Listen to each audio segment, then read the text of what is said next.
Hello, toy fans and collectors everywhere. Welcome back.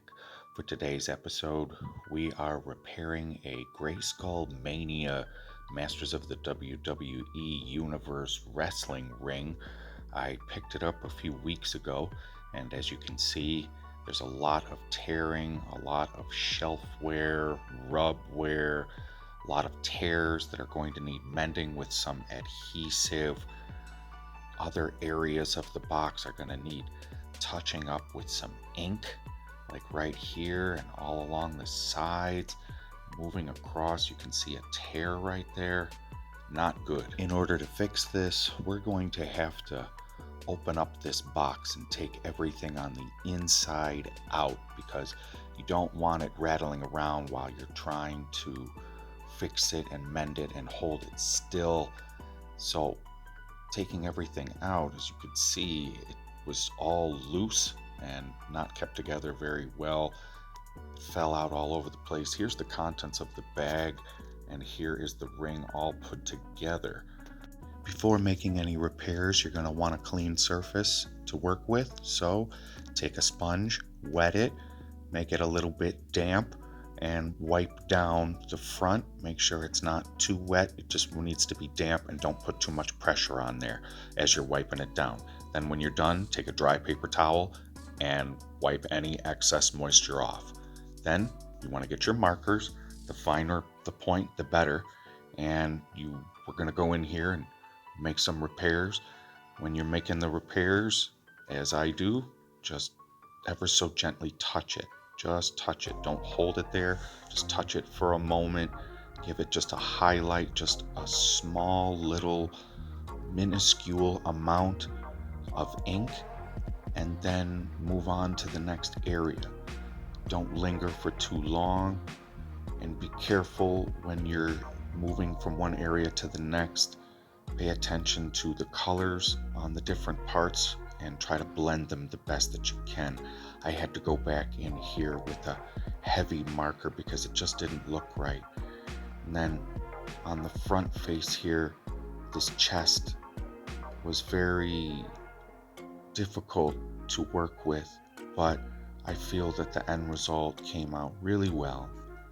As you can see right there, that's the end result. I think it blended very good. And then as we move on to the bottom here, you always have to pay attention as all of the colors are kind of coming together, different grays and purples and blues. So you got to make sure to match everything just so, or it'll look kind of funny. Next, we're going to fix this fraying on the end with some glue. This is the type of glue that I tend to use. When you use glue, make sure that you go in there, get in there good, fill in all the creases, and take a dry paper towel, wipe off the excess, and then go back in with your hand and sculpt it to your desired shape or thinness. Here's some more damage we're going to have to fix on the side here and along the bottom there. So as we go in and repair this, as you can see, you just want to work very, very slowly, methodically, carefully.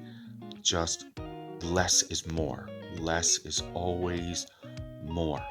And make sure that you blend in the colors as well as you can. You usually want to go with a little bit of a darker color over the pre-existing color because you're painting over white a lot of the times.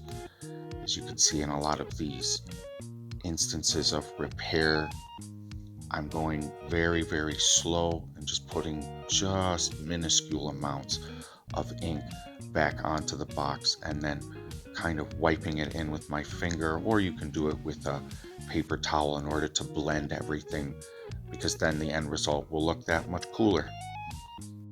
I would not recommend making these types of repairs on vintage boxes. Most of the boxes that I mess with are from, maybe 5 years back at the most. I have done some boxes that are maybe a little older than that, but to me, these are just boxes. And here's the end result. I thought it came out pretty well. As you can see here under some highlight, most of the stuff is all filled in with color now. You can't see any more of those white marks. And there's the front face that we worked on earlier in the video. There it is under some more light so you can just get a better look at it. And then that seam on the bottom has been pretty much all filled in. This is the bottom that you saw all of that damage on before. And then going back to the front face, I just think it came out well. There's the side where we had the tear. All of that came out and repaired very well. And here's the other side where we saw all that damage in the corner and that tear. There it is. There's that bad corner. Fixed all up. Here's the very back part of it, which also had a lot of damage that we saw earlier, and that's pretty much all we have for today. I hope you liked what you saw. If you did, please give me a thumbs up down below. Subscribe to the channel. Leave a comment. And until next time, happy toy hunting and good journey.